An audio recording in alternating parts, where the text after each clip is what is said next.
दोस्तों नमस्ते प्रणाम। मैं लेती हूँ अपने यूट्यूब चैनल लड़का देहाती गीत पे आप सबका स्वागत करती हूँ, नंदन वंदन करती हूँ, नमस्ते प्रणाम करती हूँ। तो आप लोग को एक बहुत ही प्यारा, बहुत अच्छा और शन मैया का गीत सुनाऊंगी, तो आप लोग को जैसा भी लगे कमेंट बॉक्स में जरूर बताना। राधे राधे दोस्तों।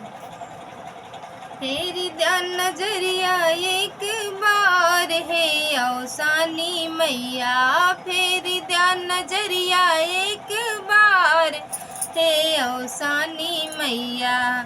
नमुआ पुकारी तो हर रहिया निहारी तो हर, नमुआ पुकारी तो हर रहिया निहारी तो हर।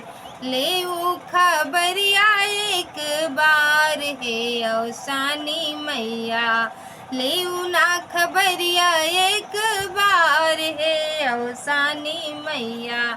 फिर ध्यान नजरिया एक बार है अवसानी मैया, फिर ध्यान नजरिया एक बार है अवसानी मैया। भोगवा लगावाया वा गुड़लाई चना भुंजावा, भोगवा लगावाया वा गुड़लाई चना भुंजावा। तार दे तू हमके एक बार है अवसानी मैया, तार दे तू हमके एक बार है अवसानी मैया। फिर ध्यान नजरिया एक बार है अवसानी मैया, फिर ध्यान नजरिया एक बार है अवसानी मैया।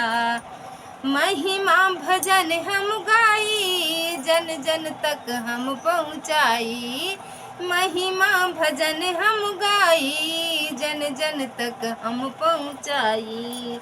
सुनिला मैरिया एक बार है अवसानी मैया, सुनिला अरजिया एक बार है अवसानी मैया। फेरी दा नजरिया एक बार है अवसानी मैया, फेरी दा नजरिया एक बार है अवसानी मैया है अवसानी मैया है अवसानी मैया।